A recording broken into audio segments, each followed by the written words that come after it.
Good morning guys at panibagong araw muli sa inyong lahat at welcome muli sa ating YouTube channel.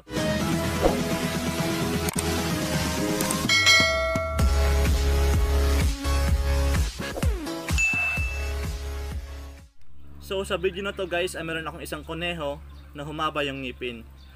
Hindi talaga maiwasan minsan guys na yung mga kuneho natin ay humaba ang ngipin. Dahil ang mga rabbit guys, habang sila ay nabubuhay, ay haba at haba ang kanilang ngipin. Kaya kailangan natin silang bigyan ng enough fiber, chew toys para yung kanilang ngipin ay magasgas at hindi patuloy na hahaba at haba. So ito guys yung rabbit ko na humaba yung ngipin. Papakita ko sa inyo guys. Yan guys. Back ito guys. So hindi ko na siya gagamitin for breeding dahil ganito yung sitwasyon niya. Yung mga ganito na rabbit na humahaba yung kanilang mga ngipin ay huwag natin gamitin for breeding or gawing breeder dahil kawawa lang sila guys. Hindi sila makakain ng maayos dahil yung ngipin nila ay mahaba. At yung puputulan ko naman guys yung kanyang ngipin, may possibility na hindi maganda yung maging resulta ng pagputol sa kanyang ngipin. At ganoon din, may stress lang siya. Actually, gagamitin ko sana siya for breeding at gagawing breeder. Ngunit dahil sa kanyang sitwasyon na paghaba ng kanyang ngipin ay hindi magandang indikasyon para gawing breeder. So, ang bagsak na lang nito guys ay pangkatay. Para maiwasan guys yung ganitong paghaba ng ngipin ng ating mga kuneho, kailangan natin silang bigyan ng chew toys para magasgas yung kanilang ngipin at hindi lalago ng lalago. So, samahan niyo ako guys at kuha tayo ng tangkay ng malunggay na ibibigay natin sa mga kuneho para hindi dumating sa point na mahaba yung kanilang ngipin. Sa pagkuha natin ng tangkay ng malunggay, piliin natin yung mga makikinis at yung mga walang uod para maiwasan natin na magkaroon ng defect sa ating mga alagang kuneho. Iniiwasan natin dito ang magkaroon ng pagkatae sa ating mga kuneho, kaya nag-iingat tayo sa mga pinapakain natin.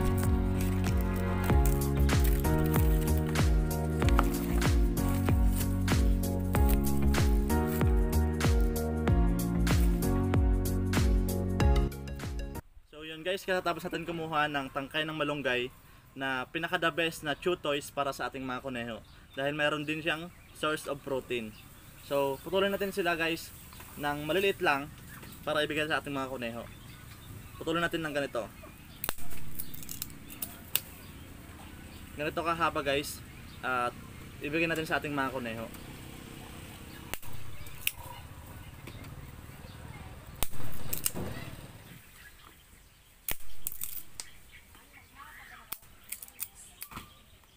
Katapos natin maputol lahat ng ating malunggay stem, ibigay natin ito sa ating mga kuneho para ito ang kanilang ngat-ngatin.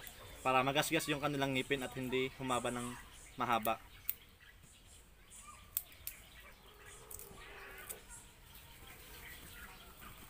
So yun, tapos ko na nakat lahat na putol-putol. Ganito lang kahaba yung pinutol ko para kasya sa cage nila. At bibigyan ko ng tagi-isa o taga-dalawa per cage para ito ay kanilang ngat-ngatin.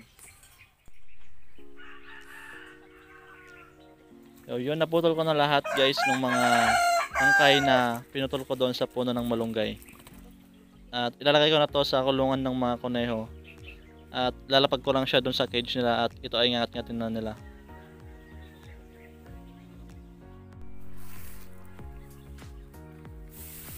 Bago ko ilagay guys yung mga tangkay ng malunggay na naputol-putol ko, papakita ko muna sa inyo guys itong dayami o hay na binibigay ko na unlimited sa ating mga kuneho. Isa sa pinaka-available na source of fiber na available dito sa aming lugar. Yan guys. Unlimited ko siyang binibigay sa mga kuneho at magandang source of fiber. So tapos na natin guys na maputol yung ating mga tangkay ng malunggay. Double purpose siya. Yung mga dahon pwede na natin ibigay as source of protein at pwede natin ibigay yung tangkay sa ating mga kuneho para yung kanilang ngipin ay magasgas at hindi humaba ng humaba. So bibigyan natin guys tagdadalawa per cage. So bigyan natin dito.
sa ating mga alagang koneho, yun nga ay yung malunggay stem na nakakatulong para hindi humaba ng humaba yung ngipin ng ating mga koneho.